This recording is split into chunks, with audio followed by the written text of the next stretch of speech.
to America, and we were training with all the white belts and whoever was. I was the higher rank to America. So then I'm start training, and we went to compete at the Brazilian Championships in Rio, and that was my first time that I actually want to train with people who actually train jiu-jitsu from Rio, from the source. And I wasn't aware what I did was actually I don't even knew the rules. I only had the passion for it, and I liked the idea of the stuff. I followed like Royce Gracie in the UFC and all that stuff. So I went to compete at the Brazilian Championships, and then I lost my first fight. On Monday before I come back, I wanted to train to kind of suck as much as many information as possible so I can practice. It's not something that I could go to Rio again. Maybe next year if I'm lucky, Yeah. So I went to train that, and then Carlos Gracie was watching the train. So I said, man, I'm gonna do my best. I did my best on training. As soon as he finished the training, he called me and said, hey, champ, how's it going? What's your name? I said, my name is Braulio. I said, where are you from? I'm from Recife. He goes, bro, listen, there's something about you. Don't stop training. When you go back home, choose your friendships. Look at the connection what my dad said to me too. See, he goes like, choose well your friendships. Don't go on the bloody gangs, or don't get into the drinking, drugs, and all those kind of crew, because it's just gonna take you out of path. Focus on jiu-jitsu, and there'll be something about you. Like 25 years later, I'm the head professor of the Gracie Barra Global. That's crazy decision. Like it's just he's a psychic, huh? He's psychic, bro. How's that? He's a visionary. Visionary. And I've always Master Carlos, he's definitely he's a different kind of person, right? He's very interesting. And if you sit down, I never took for granted any minute, every minute for him. I never took for granted, right? Because I know how much impact he has caused on my life, and on help myself to do the right choices towards my life too, to be where I am, right? And I've seen every time that I sit down with him, I never took for granted. And a lot of people, when you're there, you make the most of the jokes. He does a lot of metaphors, right? And I get very excited with metaphors, because it's a way that I like to explain myself too and understand things. And sometimes the metaphors are funny, but people end up laughing. Not everyone. I mean, people from who is not connected, right? They are. Why is talking about whatever, because the metaphor he uses, whatever happens on the day. He happens in the day, and he explains whatever he wants to pass the concept for whatever, to show that things happens over and over, the same thing. It's just the concept is the same. Bro, I just look. People laugh. I say, I don't know why people laugh. I'm just taking everything. So he's being very special, and very enriching. If you sit down with him, with the idea, with the mindset to go in, learn something, you come back with a lot of things to work on. Okay. So my follow-up question then, Braulio, you spoke about, before we started talking about Carlos Gracie Jr., is how in jiu-jitsu, you don't go to training to beat John, you go to training to get better. That's the way to improve, and that's the mentality to take to training. But at the same time, a huge moment for you in your competition trajectory, one of the defining points, and something you still get emotional about, right, is this encouragement from Carlos Gracie Jr. So, man, I hope it doesn't sound like a rude or silly question, but what do you say to students who they don't necessarily have those opportunities to meet someone like Carlos Gracie Jr.? How do you cultivate the mentality you spoke about, but without necessarily having someone that they get a one-on-one interaction with, which is like a bomb behind them? I become the hub. I'm the hub. I have the knowledge and the experience on what touched me, and I touched so many people in my generation. And I know what was the main thing that actually touched it. And then I pass it on because I started recognizing, I learned to see those aspects too. I learn because I search. In life, if you search, you find. So I learned how to see those spots, and then I take as the same. It's not going to be, of course, like Carlos Gracie sees his own thing, but look how amazing the Gracie Barra is around the world. I have students that are so successful, passing so many good messages. The academy is packed and making a completely positive impact on the area that they at. And they never met Carlos Gracie Jr., but through the methodology, and through the connection, the lineage, they keeping the legacy alive. They pass it on and they motivating the same way, And I think the only thing that you can do, okay, if I believe that in life, also, Master Carlos always says that, you got to focus on the positive. What does it mean? Focus on the positive. Whatever is out of your control is, come on. What can you? If it's out of control, it's out of your control. You can only do something about what is on your control, right? You guys are there on the lockdown. What do? You need to take the most of it. What can you do and what can't you do? So focus on what you can do. This is positive, right? And I have this mentality throughout everywhere in my life, in fighting, during jiu-jitsu, when I'm fighting the jiu-jitsu against someone, when I'm dealing with my problems, when I am making my business, when I'm hanging out with my family, when I cannot hang out with my family, that's the same mentality. Focus on the positive and focus what you got, instead being complaining for not having what you want.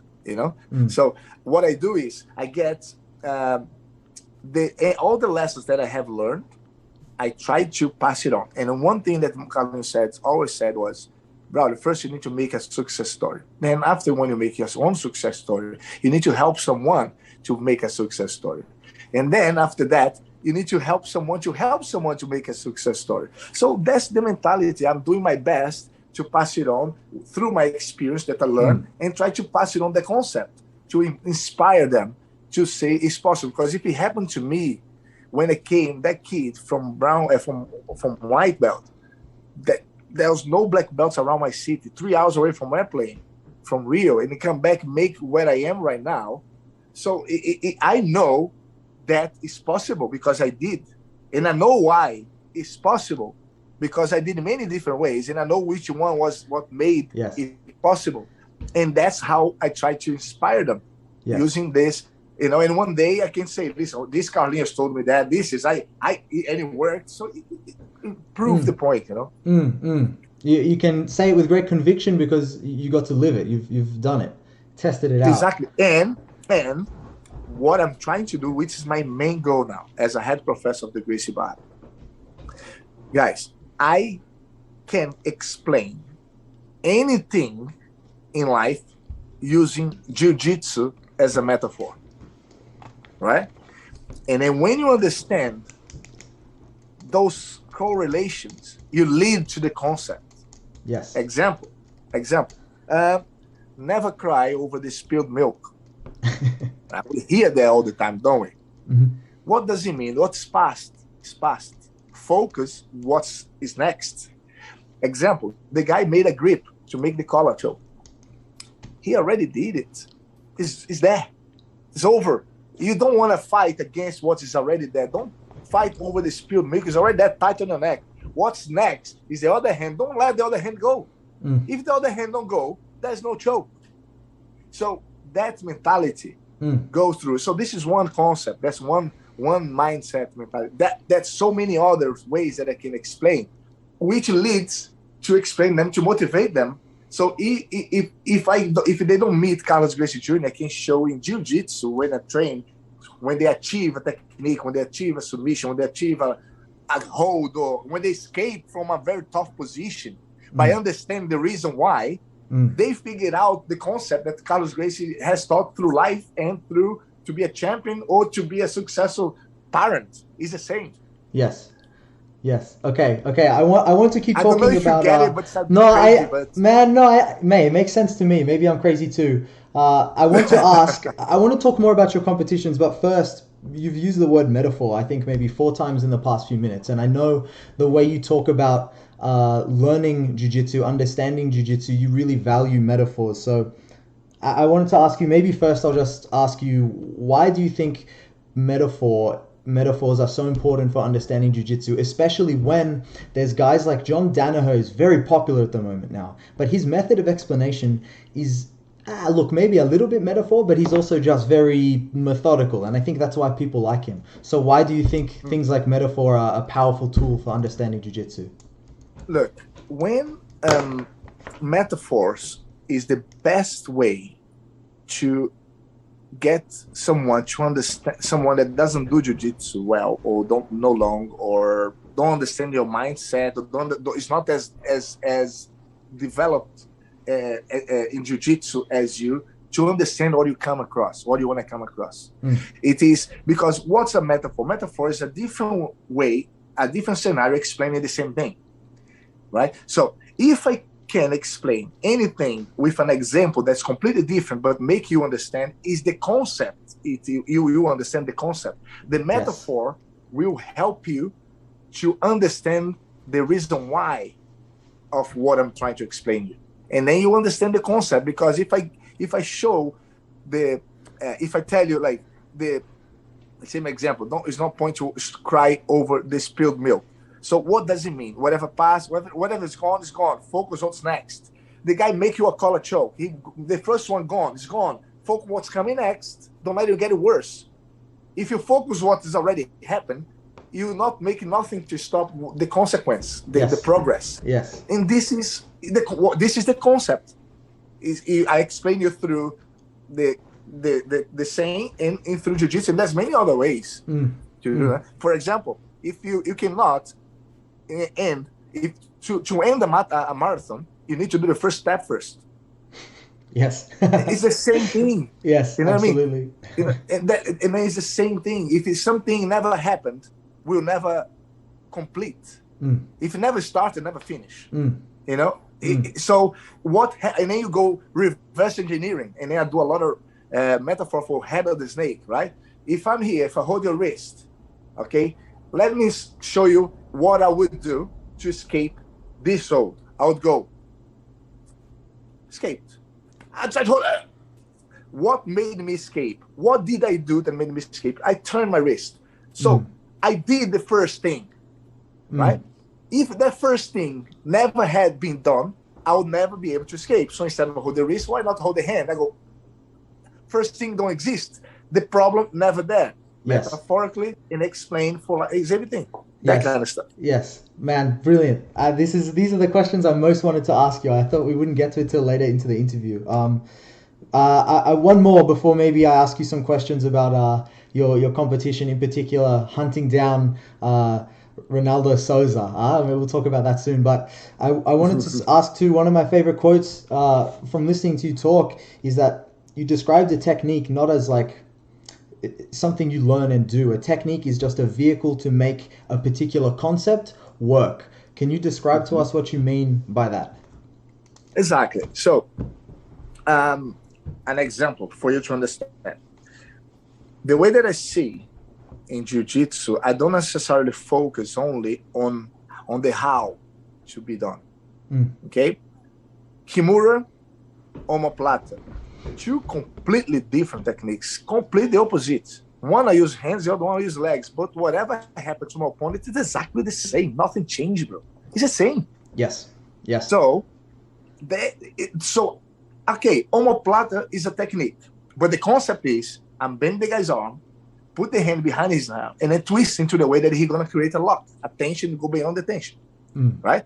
The Kimura, the same. If you go heel hook, Estima lock, and toe hold, it's the same thing done differently. So the technique is different ways of doing the same thing, which is the concept. So the concept's here.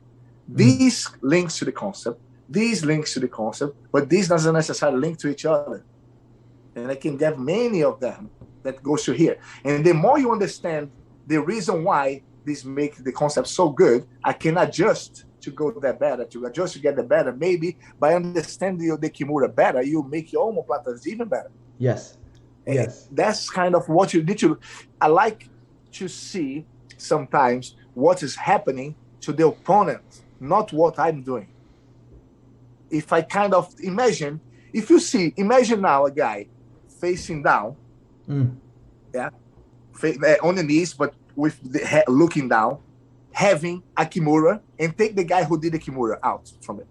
Now, put the same guy doing a normal plato and take the guy from it doing this. It's the same thing is happening to him. Yeah. And that's how I try to adjust my omoplata, because if I was doing a kimura, I would aim his hand a little bit closer to the I would hold the hip. So I'll try to do the same with different parts of my body to tighten up even more the dots and become even better and understand even more concepts of hold, of more concepts of control, how to manipulate my opponent's body to get to the end. And that's why it takes time. But if you look for it, if you search for it, you will find. That's the bottom line. And frustration, very important to have. If you're not frustrated, that means you don't care. You have to go through frustration. You have to. It's like the caterpillar to come out of the cast to be able to fly. You know, that the metamorphosis. If you help the caterpillar to break the cast, it will be an easy prey because there will be no blood pumped to the wings to fly away, right? So they need to kind of go through it. You need to develop. You need to kind of. It's not easy. It's like a kid. Look, before walking, they need to struggle to crawl, and you need to go through. They get pissed off, but then and then you build the muscle to it. It's part of it. But this is life. Yes. Another metaphor for life. Man, that's it. Rich with metaphors. See, jiu-jitsu guys can be intellectuals, Professor. Alrighty. Maybe before I lied, I said I'd ask only 2 questions and we'd start talking about competition. But I have one more. Okay, one more about techniques and things because I love this. For some people, they come to jiu-jitsu. Well, no, I think for almost everyone who comes to jiu-jitsu, it's an immensely conceptually difficult martial art. There's so much to learn. There's so much just to understand in the first instance, let alone to be able to develop a way of thinking about it like you do, like trying to break it down into metaphors to tie techniques together. What advice would you give to a student to kind of help themselves move beyond just I go to class and I copy a technique and try to flex the muscle that's going to help them understand jiu-jitsu on a higher level? Yeah.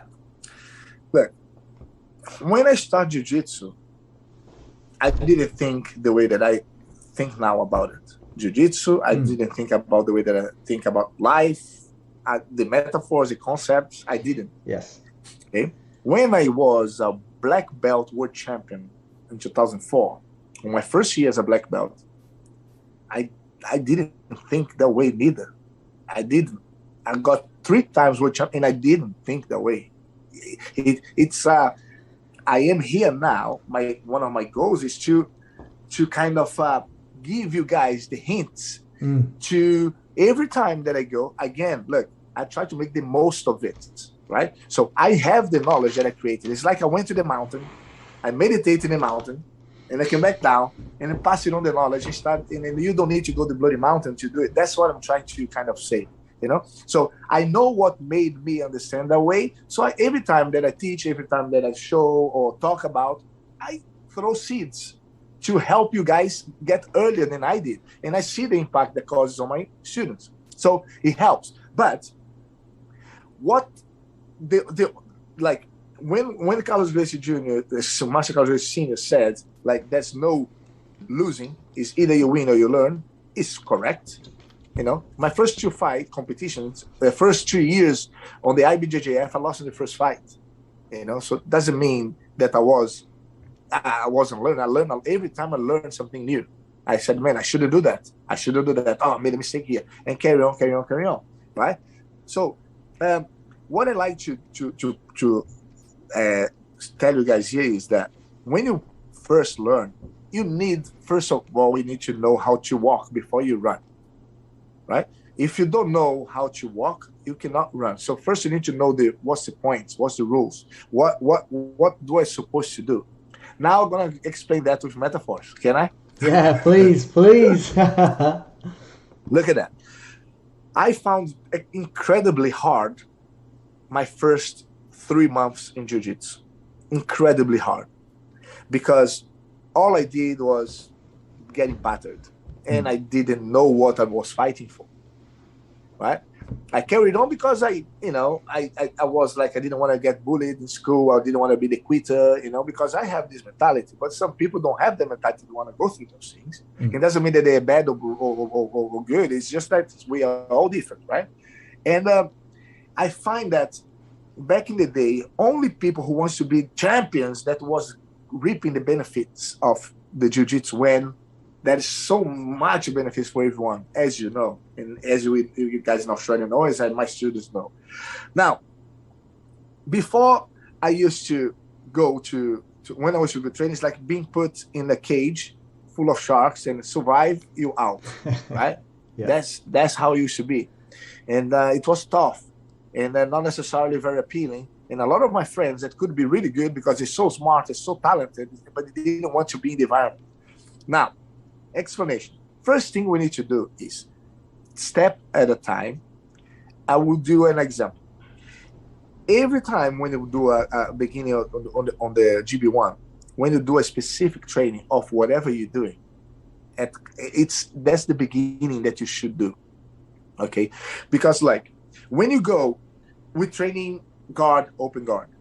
Okay, so if I show you, if I tell you, if John came to train for the first time, John, have you ever trained jiu-jitsu? No. Okay, so what you're going to do, you're going to spar with blue belt Peter, and 5 minutes. Go. John gonna go, right? Or you can do even better. You can spend half an hour with John, explaining him on how to open a guard for half an hour. Then, okay, John, now you go train with Peter. And then Peter goes and take him down. And then he's on the bottom. What John gonna do? He doesn't know what to do because he only knew the other side. So imagine a big bay, right? And then has a big bay, there's a light on the left, there's a reef hidden on the right, and then there's some sharks behind the net, and then you go and drop the guy, find a way. What do I do? Yeah. He doesn't know where to go. But if I spend half an hour telling him, listen, there is a shark behind the net, so don't go to the north. And you see the light, that's what you need to focus on. You get this board, has a board for you, swim to the reef, and you'll be safe. You ready? Look, go. Where are the lights? Okay, okay, cool. You do a few times. Then I go, okay, now take the board. I will drop you here and then figure out. Figure out. No board. I can swim. Where's the light? There. Where's the reef? Here. I know where it is. Boom. Safe. You keep doing that. Then will be windy days. Then will be a little bit of current. But you know where to go. So there, it gives you a clear understanding on what I'm fighting for. It is John should be putting Peter on his guard and then try to open from there. One specific. He's not going to be worried about back attack. He's not going to be worried about mount escape. He's not going to be worried about sweeping anyone. He's worried about practicing exactly what we did there. And that is one tick. And then next week, there'll be the another week. And then tick. By the time you do the GB1 course, you're already been 16 weeks in many different areas, knowing more or less what to do. And it's more clear. And that is all about putting yourself in the situations. Some people will learn more some areas than others, but it's all about trying to get yourself a little bit more clearer vision on what to do. And the more you do, start recognizing the whys. Why? But ask yourself, ask your professor. And honestly, guys, the best thing and the most faster way that I learned, and the majority of the time that I learned in my career, wasn't asking my professors. It was sharing. It was sharing with my own teammates, even though I wasn't perfect or a specialist on the thing that I was sharing. But it made me be inquisitive, made me be intrigued by, the guy asked me a question, I don't know the answer, I don't know, but I try to find. And then therefore, I teach myself how on the mechanics as well. Braulio, you do this to me. How do you do that? I said, did I do that? I don't even remember doing that. I just sound so natural. And then I go, oh, it must be because of that. And you go, oh, Man, that's why it works. And then you go, man, I can add this on the other thing. Guys, sharing is another concept for life. Sharing is caring. The more you share, the more you improve, the more people around you improve, the more people appreciate yourself. And appreciating and giving back are two important things for any kind of relationship. Training partners, professors, students, mother, son, parents, and friends, partners. It doesn't matter, workplace. If you appreciate each other and you give back, and you are willing to give back to each other, the relationship flourish and everyone wins and everyone grows. That's how improve. How can I explain me and Roger living 2.5 hours apart from each other here in England? We came as a brown belt, and then we became who we became, training with our students. That's the only one option, is by sharing. We had to teach every day. We had to find a way to teach jiu-jitsu. And if you teach with honesty, with passion, if with the willpower of making the most of that class to cause a positive impact on everyone, to make them teach everything without hiding, you will see how much improve. You know, look how passionate I am. Look, I'm making I want to be here. Do you get it? I want to make the most of everything. If you have that mentality, your jiu-jitsu goes like that. Yes, yes. Wow, man, I almost forgot what I was going to ask you next. I got so caught up. Sorry, Hey, you're okay, you're okay. Excited. This is why we wanted you to come on. All right, I could talk about thinking about jiu-jitsu forever. I'm sure I bore some of the students at the gym I coach at doing that. So maybe let's start talking little bit about your personal history, your personal story with jiu-jitsu. I know maybe one that is maybe even close to your own heart, but I think makes for a great story is your kind of relationship with Ronaldo Souza at competition. And in my head, it's kind of like you were hunting him down to find a way to meet him again on the mats and get a victory back. I know I'm setting you up for maybe a long story here, but I think if you could tell that for us would be fantastic. Yeah. No, so basically, I didn't hunt Jacare to beat him. It was not only for that reason. It's more to prove myself that I was actually valid my titles, you know, because when I beat Jacare, when I had fought Jacare 5 times up until the last one, right? The first 4 fights I got tapped, points, right? So lost 4. I don't know if he scored a point on him.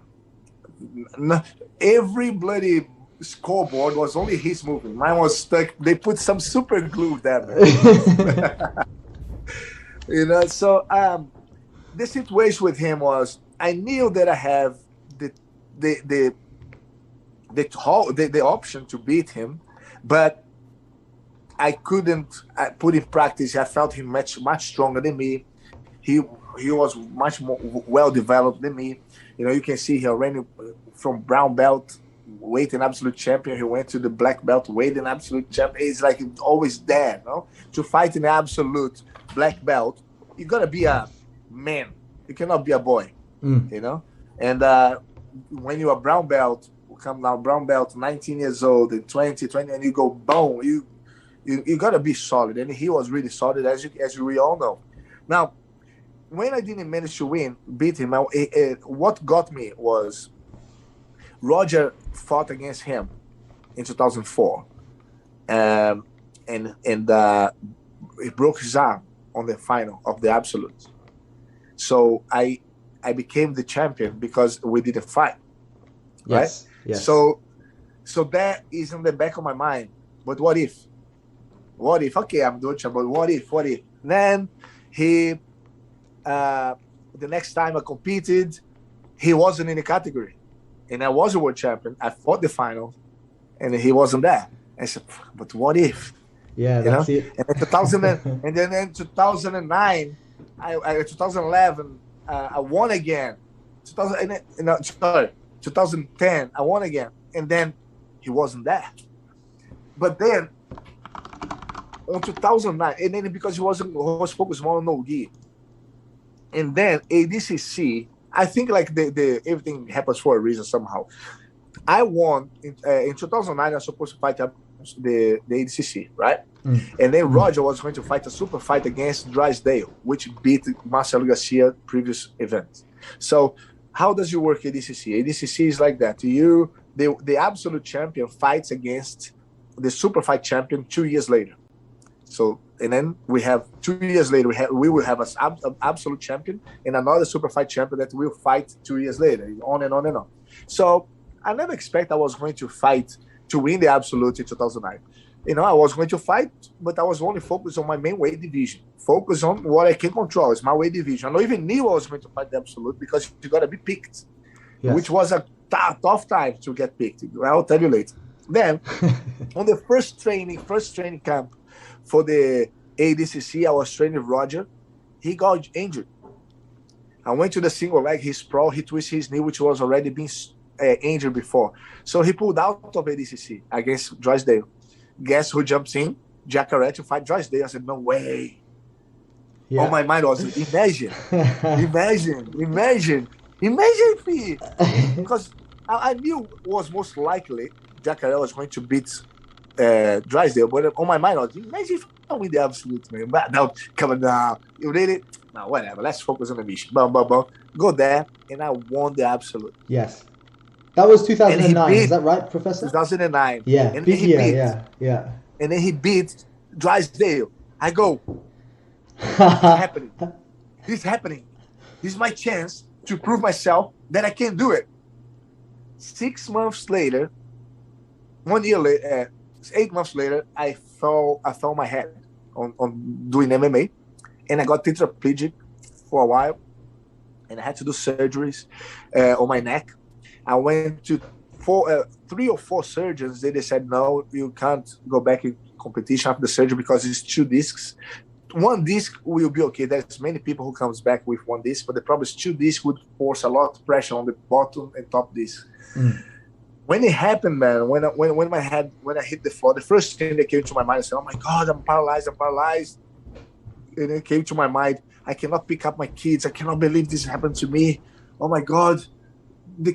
My kids and the jiu-jitsu, Jacare, the fight that I was waiting for. I cannot. Oh my God!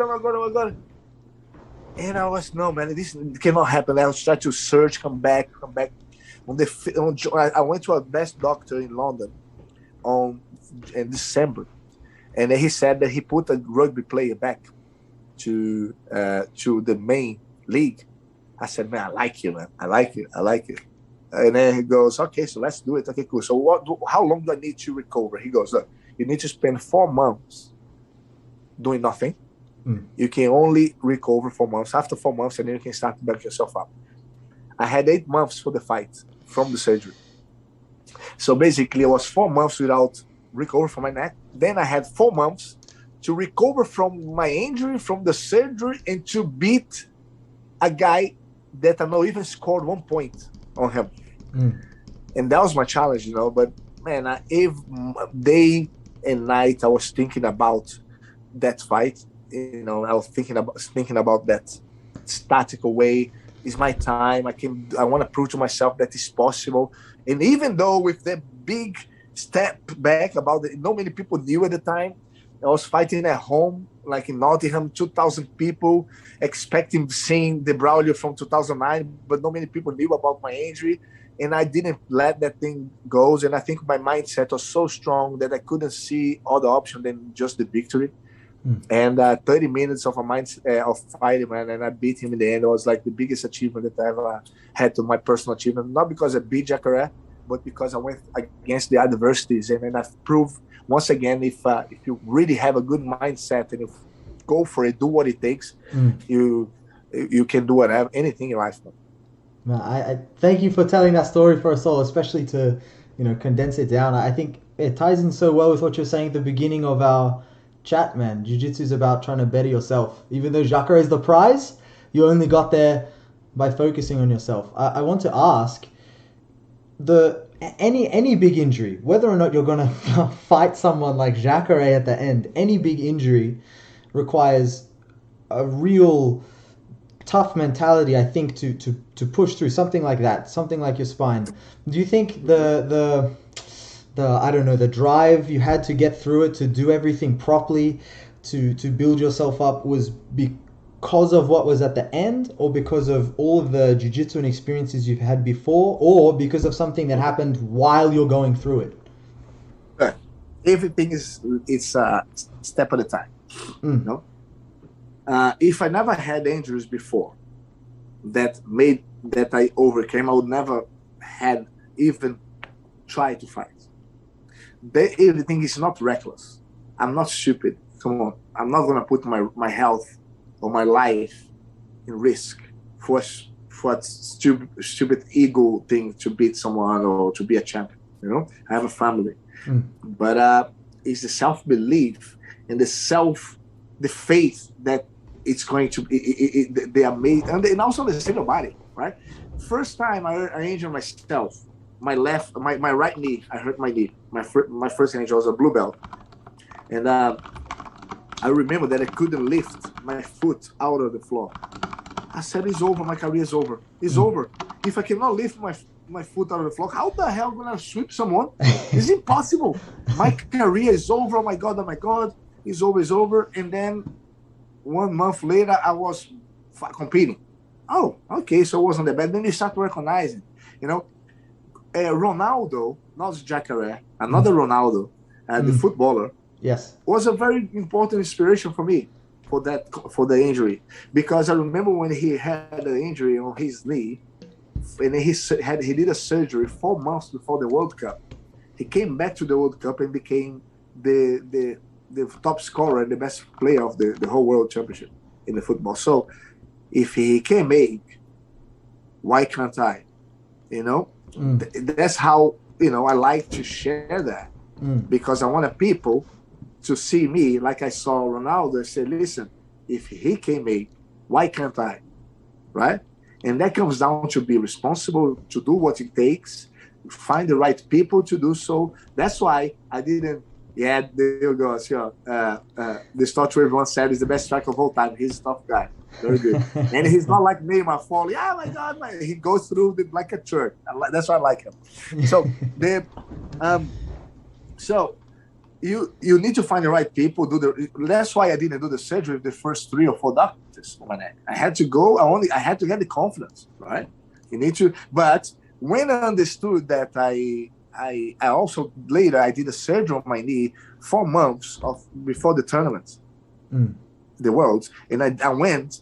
I didn't win, but I got second, right? But my foot, I couldn't touch my heel on my butt. That's how bad was my knee still, right? And I still go there and compete. So, and then I hurt my shoulder, and then I improved. I came back from it, and I still come back compensating. And I think my injuries helped me to develop weapons that I could put together in my arsenal, that when one is not firing, I can fire the other one instead. And I could compensate in a good level over well-rounded, you Mm. know? And that's what I think, the belief, doing the right thing with the safety, right? And I understood that my neck wasn't in danger with the surgery, because it couldn't be. I could injure the top and bottom disc, that was fine, Mm. which by the way it is injured now. But not because of that fight, but because I carry on competing train. Yes. But you know what I'm saying? Like it was safety, but it's all about it was a build up from all the experiences that I've been through in jiu-jitsu, and come back and proving myself that actually, listen, how amazing the human body is. Mm. If you eat the right thing, if you do the right exercises, if you have the right mentality as well. Mentality is so important. I never had strong mentality, by the way. That was took me a while of focusing on the positive. See, again, Mm. focus on the positive. Focus on what you can control. Try to make the most of what you have. Mm. It's the same over and over again. And that's what made me focus on the positives, like the half full cup, not the half empty cup, you know? Yes. Yes. Okay. I have another question then. I think maybe there's an opportunity here for you to give some fantastic advice for probably lots of students. Um, you spoke a lot about belief and mentality, and I know that for students probably who they came to jiu-jitsu a little bit later in life, or they had a big injury get in the way, or I'm lucky. I don't have another job and a wife and kids that I have to manage as well. I just do jiu-jitsu. But with these obstacles That's in the why you don't have way, wrinkles. yes, bro. And sunscreen, professor. Sunscreen's important, man. But um, for for people in these situations where they feel like, man, how do I just keep pushing through all these different obstacles that are in my way to get to the black belt and to be a black belt where I feel like I deserve to be a black belt? What would you say to them? How do they cultivate that mentality? Look, one of the main lessons I had, I don't know if it's going to relate, but this is for sure is going to correct with the black belt thing, because just if I understood. First lesson that I had that taught me a lot about expectations, right? My expectations, I learned a lot. I try to, everything that happened in my life, right? I've always tried to, things that worked, I try to take things that didn't work, I try to learn from it, and things that I expected too much and didn't work. Dude, expectations is a very big setup for disappointment, right? Yes. And Yes. it can put you down. So I remember first day, there's a first workshop. I was white belt, 10 months in a white belt. I was already doing well in my academy. I was kind of feeling that I was the best white belt in the academy. And that was this workshop. Back in the day, we didn't have belts available. I was so sure on this workshop I was going to get the blue belt that I called and I delivered one from Rio, and I got the blue belt, and I brought the blue belt with me in the bag. I go to the workshop. Hey, today I'm gonna get my blue belt. Didn't tell nobody, just for myself. But the blue belt is there. La la la. Go to the seminar. I don't even know what they was taught because I wasn't thinking about it. All I was thinking about is the end of the seminar to get my blue belt. Blah blah blah. Finish the workshop. No belts to nobody. I pass in front of my coach a few times to say, hey, how you doing? Just to see if he know I was there. He goes, hey, bro, how you doing? Okay, I'll see you tomorrow. Okay, cool. Damn, he knew I was here. Man, I go back home. For the first time since I started, I never stopped training jiu-jitsu. Every day. I was training every day, Monday to Friday, since I started, because I got addicted. And then it was the first time I went home, went to the shower, I was crying, got angry, I hit the wall. I hate this. Come on, I'm a blue belt. How he cannot see? What else do I need to do? What else? Come on. And I didn't go train for 3 days. Next day I didn't go train. The following day, the third day I said, okay, I miss training.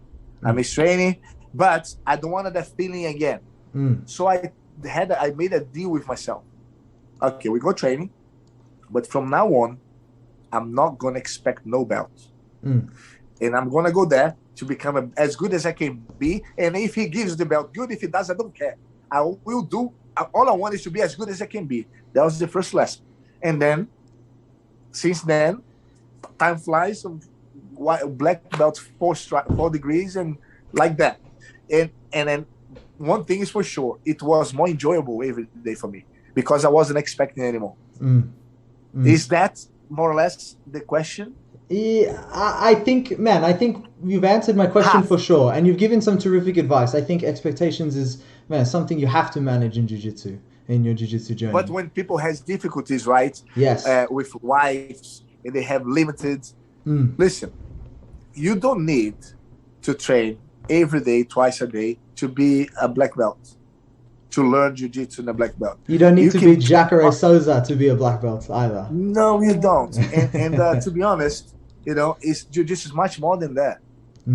You can help someone that Jacare will never know, or the person will never know Jacare, but you can help the person through your environment on how to make the person, to inspire them through jiu-jitsu. They make an amazing impact that they will be grateful for the rest of their lives for you.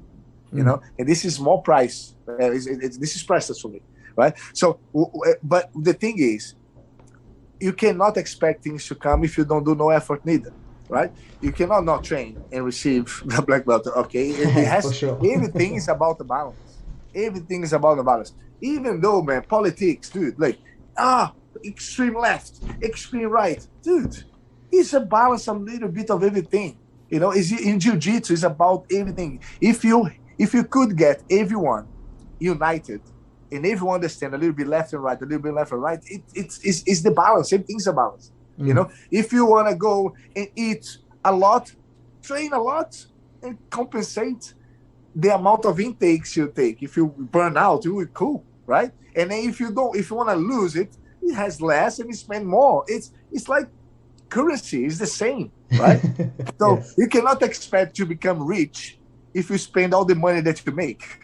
Yes. You know what I mean? Yeah. It's Yeah. the balance, right? It's the balance. But also, you need to accept your reality and your limitations. Mm. And your limitations can be physical Mm. and could be lifestyle too. Could be because distance of where you live, commitments, work, family.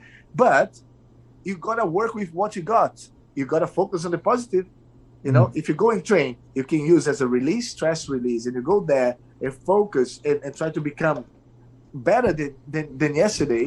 It comes. Just go in and have fun. Try to search. If you search to improve, if you try to be inquisitive, try to ask questions, try to understand why things work, instead of try to copy people, try to understand, take your own conclusions, and you can make your own adjustments because jiu-jitsu is a problem solving, right? If you Mm. want to make a website, if you want to work as a web designer, another metaphor, see? If you Yes. want to work, Please. if Please.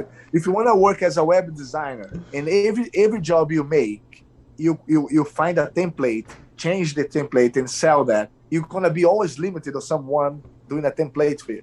But if you understand how to make one template and made it yourself, and then you is endless, and the options are endless, and you can make your own style, right? Mm. And that's how it is. If don't try to copy, but try to take your own conclusions, because in the end of the day, when it comes down to that time to decide left or right, it's only you that could have choose. Yes. Wow. I think you've answered the question now for sure, Professor. If you hadn't before, I think that might be a really good point to start to wrap things up. I'm loath to do it. I've enjoyed talking to you so much. A few more little things before you go, if I've got you for just a little bit longer. I know Sure, number sure. one, I had a question come through. Could you please tell quickly, and I don't know what this refers to, so I'm excited, the Andre Galvao Gracie magazine cover photo story? Oh, that was which one? That was two. Which Ooh. one? I'm The one I'm with the inverted triangle? I'm not sure. Maybe you Okay, either I'm or gonna your do the favorite. The funny one, if I've it's just the been told. the funny one. I think we were laughing at each other. You know, it's because I was telling that I was looking better than him on the gi. Those jokes. Like we had the same Yeah, yeah. sponsors at the same time. We did a little workout. I mean, we cool. I mean, I don't have thank God I don't have much of a don't have enemies. I think like you know, it's all healthy. I like to be the goodies. I like to Mm, be the good guy. yes. Because the good always wins in the end. And I think even after when I fought André Galvão in 2009, I would sit down and talk, and I kind of gave him some motivation talk as well. It was pretty interesting. I remember like yesterday because he was a little bit down, you Mm. know, because it was like that was the inverted triangle thing, and I said, "Bro, listen, man, that's good." And then later he beat me. I shouldn't have said nothing to him. Damn it! That's it. Hey, you influenced the wrong guy. Spread positivity, but not No, to it's your all opponents, good. huh? I made a positive impact on him. That's Yeah. the thing. I just like to wherever I go, you know, I feel like when you go with good intentions, try to make some positive Mm. impacts on people around you. Just so I like to. That's why I just laughed. There was no much we're just taking the mick out of each other, Mm. and that's all the story of the Coleman. Mm. Maybe just quickly, we didn't talk about Andre Galvao, but you fought him many times while you were competing in different Mm. competitions. With someone like Andre Galvao, did you ever have any heated rivalries or anything like this, or not so much? No, no, I No. never. Not like angry or no, no. Okay. I don't like that. I don't like that in myself. But everyone is different. There are people that gets more fired up with that. I don't. Mm. You Mm. know, like McGregor loves to do the heat, right? Yes. Oh my Yes, gosh. but I don't like to be McGregor. Yeah. No, you're a sweetheart, Professor. Not like that guy. Yeah. Not like He's a good Connor. fighter, though. He's a good fighter, but I don't like the vibe that. I don't need that kind of vibe to show because that goes against what I started jiu-jitsu, right? Yes. I Correct. started this for that kind of. That was a different attraction, but still, Poirier is more my kind of stance Mm. point Mm. as ambassador, as a mindset, as a respectful, like tough, very good at it, but at the same time, there's no crossing line. Yeah. Yeah.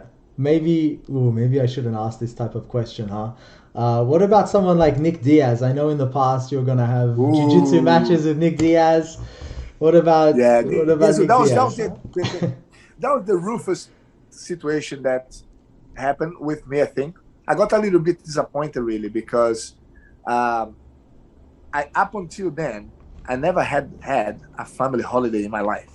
Mm. Right? Mm. Basically, I had this holiday booked in Thailand with all my family for the first time. Very excited to go there and chill and enjoy 15 days in the resort for the first ever time in my life. And then this fight came in. Oh, do you want to fight Nick Diaz? I said, okay, cool. So when's the fight? Just after the bloody holiday. Yeah. So that means there's no beers. You know what I mean? And then, Yes. okay, you Yeah. sure it's gonna happen? Yes, okay. So I have to be on wait, have to do that. And after the holiday, I come back, stand there, the guy didn't show up. Mm. I Mm. was pissed. Mm. I was pissed, and but that it is. And then I got also influenced by people. Bro, now is the opportunity for you to bring to the MMA and stuff. I said, yeah, and I said, if I had agreed to fight him on MMA, I would never make him wait for me on the mat. I would show up, and then he took that, and then well, it basically never happened, Yeah. and never will. And no hard feelings really.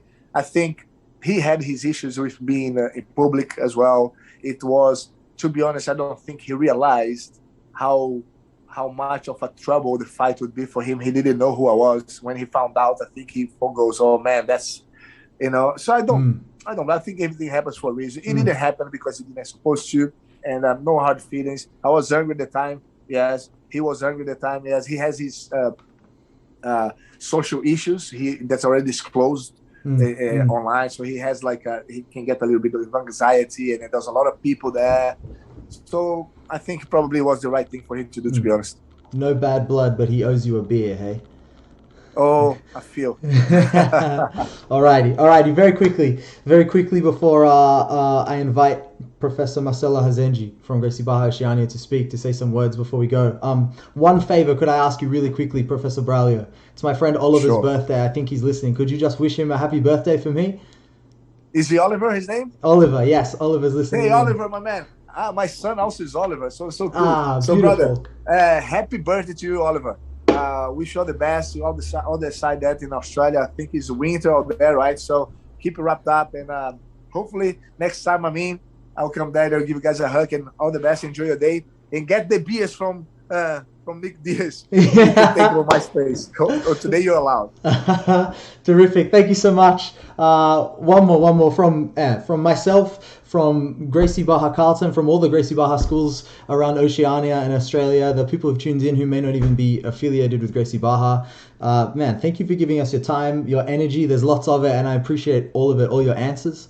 I know Dia was too nervous to do this himself. He's asked me to do it to say thank you, but I want to ask on behalf of Dia as well. If you're ever in Australia, man, Dia used to be an event promoter. He knows where the parties are. If you want to get a beer with Dia, just send us a message, Professor. We'll come hang out with you sometime. Diaz, next time, just after here, I'm going to speak to Professor Marcelo, when I'm visiting Australia again. So that's no question. I'm going to put him on the corner. It's like in jiu-jitsu. I already put a setup. Look, everyone wants Professor Braulio Estima back. I just want to know if it's going to be 2022. Just tell me the date. Hey, man. Hey, we figure out the lockdowns, you're in straight away with us, bro. Thank you so I'll much. see you next year, Diaz. Terrific. Alrighty. Professor Marcelo Hazenji, I'll unmute you now. I'll pop you up on the screen and maybe you can say a quick hello and goodbye for Professor Braulio. Hopefully you can Nice unmute one. yourself now. I think Professor Marcelo, you need to unmute yourself as well. Let me see here. He's not really good with technology, you know that. He's an Yeah. amazing leader, but he needs someone to press the buttons on a computer phone. Yeah, one moment. One moment. Let me see here. Technical difficulties. At least they came at the end. Yeah, we can see you, Professor, but we can't hear you. He probably unplugged the thing. Is he wearing his No headphones. earphone controls?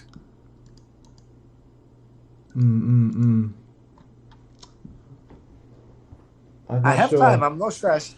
I just want to make the chart. Just to make sure that my job. I'm glad it's Professor Marcelo burning up your time more than me at the end here. No, man, listen, it's never burning my time, man. I appreciate it. For Jiu-Jitsu, for Gracie Barra. Like, this is our academy. It's not working. Hello! Que é isso, professor? É isso, rapaz! Oh, good evening, everyone. For amazing interview, Professor. Oh, thank you, man. Thank you. I'm glad you were watching. How are you doing? Yeah, very good. Thank you. Man, it's amazing. It's going to be June or April, May? When? Man, the guys decide, man. For me, I want to today to pick your brain, to spend time with you. Man, I heard one thing. Nick forgot to ask you. You taught John Donahan heel hooks, right? I didn't know this. You're the one, boy. You taught. I told everybody you taught the heel hooks for John Donahan. I don't want to go them coming on my feet and try to trap me. No, thank you so much, Professor. Thank you, Big Alto, to organize this interview. It was really good to get someone like Professor Braulio to do the interview. It's really inspiring. Thank you, man. Thank you, Professor Braulio. Always good to see you. Energy, good energy there is full of it too. And as I was saying in the beginning, Professor, man, it's every year, man, it just keep adding my appreciation for all your hard work, man. Because I don't know if your day has as much hours as mine, because it seems like your day has a much more productive than mine. We come to so many things you do at the same time, and keeping all this team together. I know it's been tough times for you guys there in Australia, but it will pass. You just need to stick together, unity together, and then helping each other, sharing to each other, and giving back to each other. That's the only way that we can go through that. And then it passes. Try to make the most of what you've got. If you can only train in the gym, in your lounge, do it. It's better than no at all. And then it's not. I don't know how is the situation, but here when there was the lockdown, I didn't know. I would rather train in the mats 110 times, but I couldn't. So what do? You gotta make the most of what you got, and this is the main thing. And then together, everyone goes through, everyone helping each other, supporting each other, talking to each other. Because those times, it's very easy to be isolated, and it's very easy to kind of lose a little bit of track. It's very easy to go unhealthy, to drink every day because the kitchen is just across the behind you on the sofa. It's very easy to go there and get it. Eat. Try to just be occupied. Keep your mind. Try to learn. Listen to nice, interesting podcasts. Try to go to the GB online, GB3 online. No geese, full of nice escapes on the heel hooks, and then all the heel hooks and new heel hooks that nobody knows. And that's it. And then soon, I know it's winter, it's tough now, but after the winter, the sun shines, brother. That's it. Thanks, Professor. Thanks, Professor Rodolfo, champion, De La Riva champion, machine. Well, he's not gonna say That's anything, cool. Nick. I'm trying to Professor find Rodolfo. him. I'm trying to find him, Professor. There's so many people watching now. It's like all these willing people. Yeah. I think I found him. Here we go. Boom. So, no, I just wanted to say thank you so much, Professor Braulio. I think in this moment, something that we really need is inspiration, and no one better than you to give us all this inspiration during this time. It's amazing, so inspiration to hear you talking here with Nick. We can't wait to have you here in Australia once again, and definitely we want everyone from GB Carlton and the whole GB Oceania to get to spend a bit more time with you, and capture all this beautiful energy that you have. Thank you, Professor Marcelo, as well for organizing that and helping us in the last minute. Thank you very much, Professor Rodolfo, Professor Valeu, Marcelo, galera. Nick. Appreciate a lot. You guys, if you need anything, I'm always here for you guys, yeah? Hey, thank you Thank so you. much, Professor. Enjoy Legend. the rest of your day. Guys, thank you so much for Valeu. tuning in. Have a lovely evening, everyone. All the best. Valeu. Yeah. Valeu. Wowee. What a dude, huh? What a dude. Wow, guys, thank you so much for tuning in. I think on the streams on Facebook and YouTube, there were some technical difficulties perhaps, but everyone got in here and was able to listen to the Zoom. So I hope you had a good evening. Man, I feel like I've had 5 shots of coffee. Hooly dooly. Maybe I'll go do some Baja Fit. Enjoy your weekends, my friends, and we'll have another interview coming soon. Who knows if it's going to be someone like Braulio Estima again. We'll see, huh? All the best.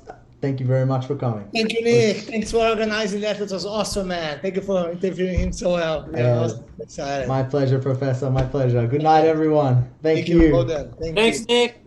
No worries. Thanks, Nick. Oh, Thanks, cheers, Jaime. Ricky. Thank you, Griff. Thanks, Diz. Thanks, Nick. All Thank the you. people I recognize and the ones I do not. Thank you for coming Thanks, and joining Ryan. us. Cheers. Thanks, Good Nick. night, everyone. Oh,